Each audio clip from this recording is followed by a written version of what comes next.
All right, so today I'm going to talk about entities. This is my second video on this.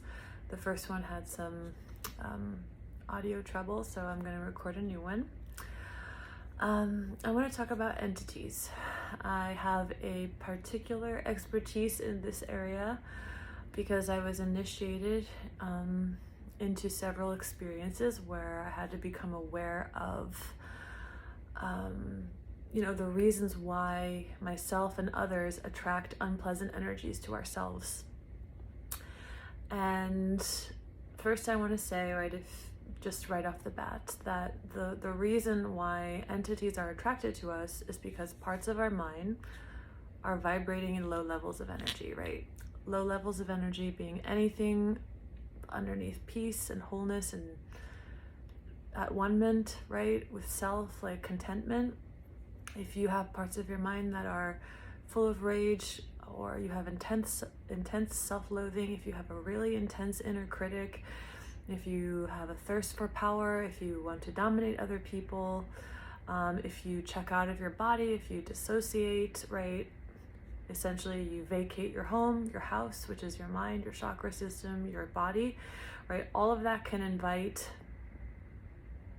energies into your system. Addiction invites it in, the need to save others, right? The unwillingness to disconnect from unhealthy energies because your ego is clinging on to an identity, whether it be to save someone, to fix someone, to punish someone, or just simply the seduction of your unconscious female that wants to keep you in an unhealthy codependent relationship, right? All of those parts of the mind could attract entities, right? Because entities feed on emotion. They feed on emotion, right? A lot of people, I remember someone who I adore, his name is Jerry Willis, I think. He was talking about ghosts, and he sees a lot of ghosts in Arizona, and he said, yeah, when you go to a haunted house and they scare you, it's like they like scaring you because they get a rise out of it. They can feed off of that fear. And if if parts of your mind are chronically vibrating in low energy, then like something will affix to that and it will feed on it. Right? So I will tell you a story, maybe a couple stories, because my life is pretty interesting in terms of that it illustrates points really well. So I'll tell you how I was kind of initiated into understanding this world of entities. I had you could call it a near-death experience in 2012. I was OD'd on anesthesia and I went to the other side. And while I don't remember that, when I woke up, I remember I started seeing energy. I started seeing the psychic energy on people's faces. It was really obvious to me when people were lying, reading their mind, seeing their auras. And basically what happened is that my subconscious became vivid. Like some people, I've never done ayahuasca, but some people that do ayahuasca say that like what happens is your mind, your subconscious becomes like hyper vivid and you get to see what's in there. That's what happened to me, except all the time. I started seeing my mind because I can see energy. So that was, had I not been born with a certain level of like mental fortitude, I may have not been able to take it. I may have cracked because it's been a very intense experience for me. And some years later, more non-physical doors were open because I had a Kundalini awakening and I started hearing the voices of deceased. I started feeling the essences of deceased, of my relatives. I started seeing people's astral bodies that would travel to me and ask me for advice. And I kind of decided internally, I set a boundary and I said, no, I don't want to experience that anymore. I was conscious when I was out of body, and I said no to that too, because I still had fear about that. I didn't know where to go, where to point myself. That's changing right now though. So the point is, right, many doors had been open in my experience, and a few years ago, a person who was a prominent figure in my life, who had never displayed, looking back, they probably did display symptoms of having entities. They drank a lot. They would have really harsh self-talk to the point where they would hit themselves. That could be an entity. But again, the emphasis is not on the entity though, it's on the part of the mind that's vibrating, right? The self-loathing is what attracts the entity. So if you heal the mind, you got no more entity, right? So this is about healing the mind. This is about coming into wholeness. So that person, I decided that enough abuse had taken place between us and that I would terminate that relationship and that bond. And as soon as I decided that, that person told me, Alex, the demons are telling me to rape you. And they proceeded to get on my lap and they started dry heaving, like, ugh. I radiated my light. I closed my eyes, you know, I was really scared, and I radiated a white light. And the person fell off of me and they kind of vomited a black liquid, like a bile, and it smelled really bad. And then they woke up and they were like back to normal, so to speak. Then I saw Archangel Michael and he told me basically to get the get the heck out of there. So that was frightening. Okay, that was frightening. And I went on this inquiry to understand, like, why did I create this in my life? Why did it get to such an extent? And I know my soul, you know, I've created experiences to initiate myself into clear understandings, into being a teacher, into understanding energy and the non-physical in a very clear way. So I know it's all in alignment, but I still wanted to, still on the psychological level, what is it inside of me that would attract such a horrendous thing or such a frightening attack? And really the answer to that was self-deception, right? Which I've talked a lot about, self-deception and the feeling of always being attacked, right? This feeling of being a victim. But I really wanted to understand, right? You can't blame me. My brain is in hyper alert, right? I need to understand this so it doesn't happen again. And while that's not a relaxed state of being, it actually drove me to deeply understand the mind, the human mind, my mind, and the way that this entity thing works. So I learned Rohan, which I've explained. It's a service that I do. It's a kind of is a clearing and an alchemy of the subconscious mind that's done under your, in a meditation, laying down, and I guide you, I merge with you, and we go through your chakra system. So I learned how to do it and I received it. And when I received it, I really went into answering this question, like, what inside my mind created this? What attracted this? So while I'm at that place learning this modality, another incident happens where 2 nights in a row, something opens the door, basically a non-physical entity. I lock my bedroom door and there's a red exit sign right behind the door, which is a little freaky because there's like a red light coming through the door. So 2 nights in a row, even though I lock the door is opened. Okay, so I know something is messing with me, but I have to some extent trained my nervous system to relax and to just, basically I've learned to walk through the shadows and gradually like become more and more fearless. And so the 3rd night, okay, not only is the door open, but there's a discarnate being attached to my causal chakra. And it's basically merged with me and I'm seeing through its eyes, and it's really stressful and awful noises and red light. And it's really terrifying. And I just took a deep breath. I was half out of my body, kind of like in a sleep paralysis state. And I tried to send it love. I tried to just feel my love. I tried to do the same thing that I did in the first incident, which was to just radiate love and light. And that didn't work.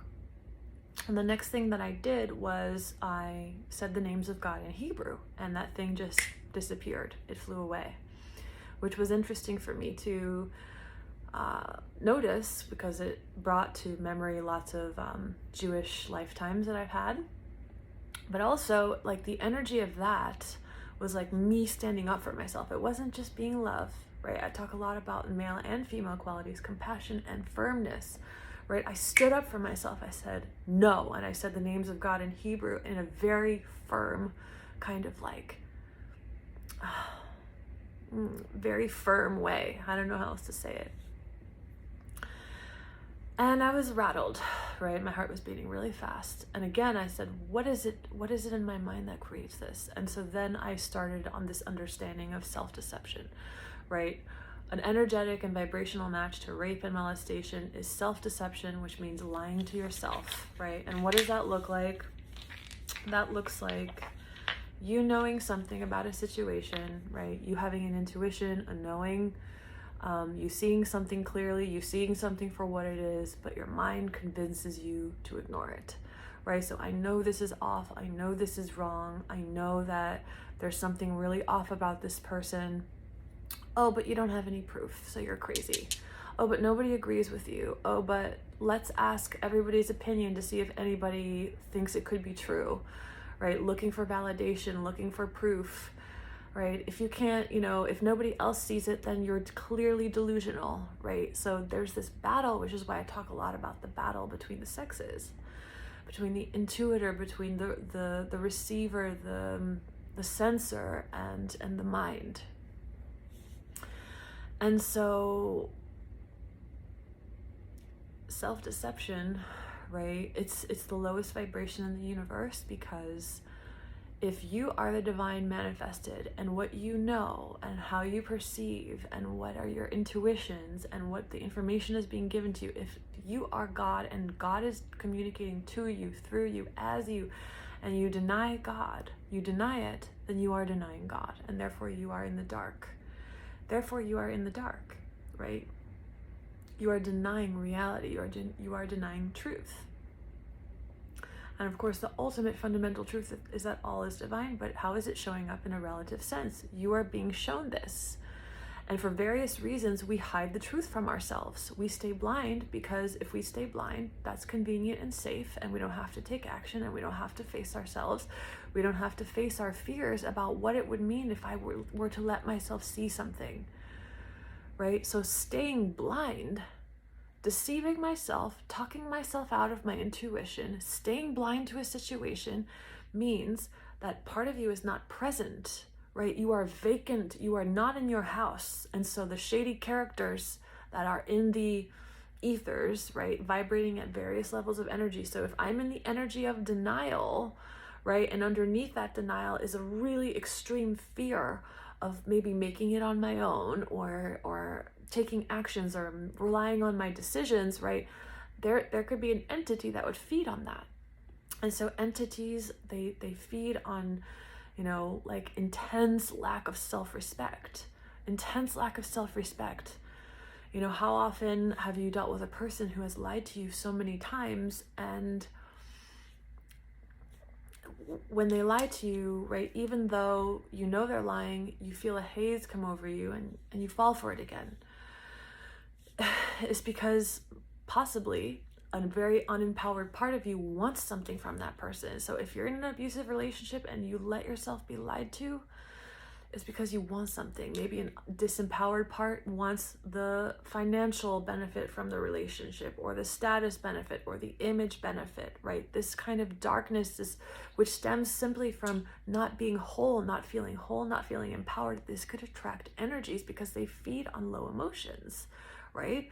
Like complete lack of self-respect, self-loathing, complete fear, freeze, like they feed on that. So what else could attract an entity? Well, like I said, in my case, it was that thing at my school attacked me, right? So part of me feels attacked, right? I think A Course in Miracles talks a lot about this.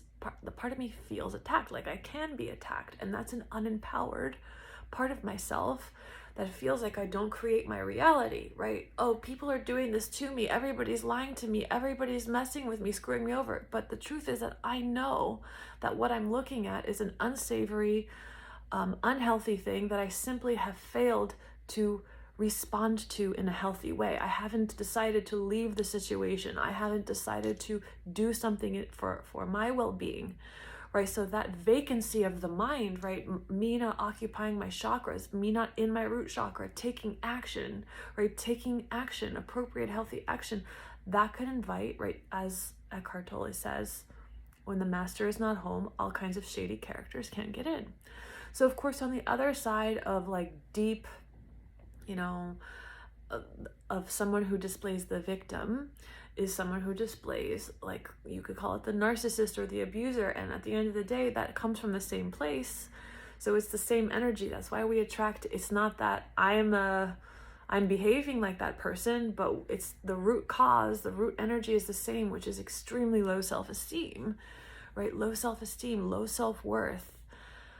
And so a person, right, let's say a person has no self-worth, and so their idea of worth comes from power, from feeling power over others, from dominating maybe somebody in a sexual way, dominating somebody in business, you know, being a cutthroat business person, wanting to, you know, have power over something, right? The only power in the universe is love. That's the only power there is. It's realization of divinity. But when part of your mind doesn't understand what it is, right, it wants power over something. It gets off on power over something. Some people have pleasure in harming others, harming animals, right? Whatever the case may be, and to varying degrees. And so in that case, the level of energy, right, it's a vicious, you know, somebody like that may have a very vicious inner critic. Like the person I mentioned at the beginning of this video had a very harsh inner critic.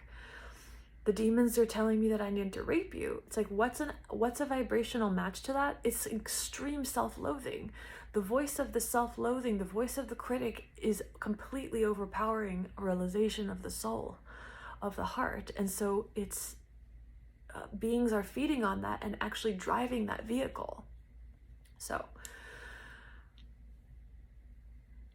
there's beings at different levels of energy. So if you have a habit, for example, of gossiping, or if you're always annoyed, let's say, this is a less extreme example, you're always annoyed at your mom or your partner or whatever, you can hear voices in your head that are like, they're like annoying, right? They're beings. They're kind of like entities that are kind of a vibrational match, right? What you can see in the energetic world, what you have access to, is the level of energy that you're at. And the more intense the charge, the more something can actually latch onto you, because the more intense the charge in your mind, it's like the more permission you're giving for something, the more vacant you are, the less consciousness there is, so the more something can actually latch onto you and drive your vehicle. So the important thing about this is that, at least this is my approach, the way that you heal, the way that you keep your energy field clear, is to be present, right? To understand how you become not present. So that could be, like I explained in another video, that could be naivete, which people confuse with high energy. Being disconnected, floating above reality, being naive to a situation, right? Having your unconscious female keep you in a haze, and it's like, and being positive and optimistic, even though there's information in your reality clearly telling you that, oh, well, there's just a problem here, and let's do something. Let's take an appropriate action. Right? That vacancy that you are allowing can invite a being. So what else can invite an entity into your mind, right? So the bottom line is, like, this is about feeling whole. I say a lot, the answer to every question about how to heal the mind is to feel whole, to feel empowered, to feel divine, to feel like you have infinite intelligence. Because if I feel divine and like the universe has my back, that I am the universe, then I won't need to latch on to somebody who harms me for fear that I won't be financially stable, because I feel divine and capable and sovereign, and I don't need to attach myself to an unhealthy energy that would be like a bridge for entities to enter my experience. So when you tune into something, when you tune into someone, you create a psychic bridge, right, to them. And if they are in dark energy, like the person I mentioned, who was a very prominent person in my life, if they have a lot of stuff in their aura, right, you are inviting it in by insisting that you stay connected to that thing. So when you tune into someone, let's say there's someone in your life, let's say they have like a problem with addiction, and you've tried to help them, but the fact is they're just lying through their teeth. They will not stop their behavior. They look like they might be stopping, but it's all a show. It's like they're not sincere about healing or overcoming this problem. So you have to have the intelligence to disconnect from it. But see, what would invite an entity, like let's say they have entities, what would invite the entity into your mind would be your desire for power by needing to fix them, needing to save them.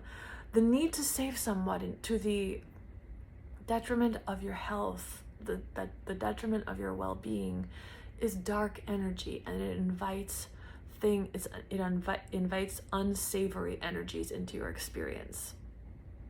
So when if I can't let go of someone because I have such fear that I won't make it on my own, that the universe won't take care of me, I need to stay attached to this business partner because, even though they abuse me, even though they steal money from my company, I need to stay attached to them, attached like an attachment. I need to stay attached to them because I don't believe that without them, I can thrive.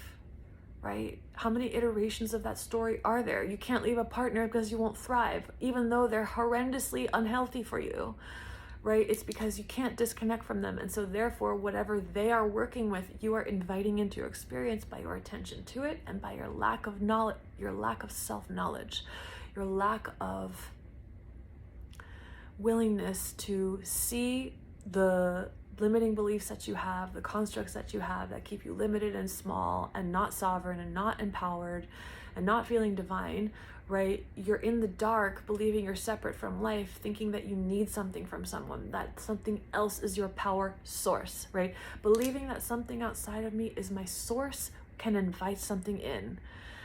And we have different, our souls have different curriculums. So it's like, does everybody who self-deceives have such an emphatic experience as me? Maybe not, but I want to awaken. And so, like I said, my subconscious has become visible to me. I will, be awake, I hardly sleep at all. And I'll be awake at like 3:00 in the morning, and there'll be like stuff in my room. And not often, but when my soul wants to show me like a deep construct that I have, I will see it like out pictured, like a being.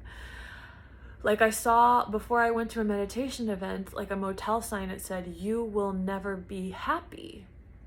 And I was like, whoa, because I feel a lot of happiness in my life. Like I'm very present and I'm very playful and I'm very much in joy with like in connection with the ineffable. But like that's a construct in my mind, and my soul that loves me, that loves this experience of life, is showing me what's in my mind. You will never be happy. And then I saw like a little zombie child, like a little girl, basically representing me, probably about 6 years old, where that belief probably started. And it looked scary, but because I know it's just my mind and it's my soul loving me, trying to help me heal, it's showing me in a very vivid way what I'm trapped in, what constructs that I'm trapped in. So don't be afraid of anything. Everything is just a mirror. Another thing that could invite an entity into your experience, if you believe you are a prisoner. If I believe I'm a prisoner, right, I will never be free until I do X, Y, and Z, or I will never be free. That could be a construct in your mind. If you feel like a prisoner in a marriage, in a business, in any situation, guess what? You will invite beings that will patrol you, that will scare you, because all they're doing is they are reflecting to you your belief about yourself. So there's nothing to be afraid of. I mentioned in another video, I don't remember which, that Jesus and many of people like him in history were exorcists because they had no fear about this stuff, because they understood like there's only one mind. And there's the mind in various levels of energy. And in your personal experience, like whatever is attracted to you is simply reflecting to you a belief that you have about yourself. And they were able to see somebody in their perfection. And they were able to fearlessly tell someone something to go out. You are out, right? Sometimes, like I said, my first story, the lesson was shine the love. Nothing can survive in love. Sometimes the lesson is stand up for yourself. Step into yourself, right? Enough is enough, right? That's a healthy male. The love is the healthy female. Jesus is a very strong being. He's not all the female qualities of compassion and love. He's nuclear compassion and love, but he's also extremely strong, right? So we need both of these qualities in our mind. So I hope that I've illuminated some things about entities. The bottom line is, it's all about parts of your mind that don't feel whole, parts of your mind that don't feel loved. And of course, the cure to all of this is having a core, having love. If you have a fractured mind and therefore you don't have a strong core, right? If you don't make your own decisions, if you don't acknowledge what is real for you, if you don't honor your body's rhythms, you have no core. You have no core. So you have to rebuild your core and honor what is real for you, right? Make decisions that align with how you really feel. Don't say yes when you mean no, right? That this starts to get your energy back, so you're not fragmented and leaving your fragmented mind vibrating in various states of energy, attracting chaotic beings and chaos into your life, right? So how do you carry the mind? Wholeness. How do you create wholeness? You rebuild your core, you make decisions, you take action on your intuition. You honor self, you respect self. This is about self-respect. And you realize, you educate the parts of your mind that are not in self-realization what they really are, which is infinite intelligence and love.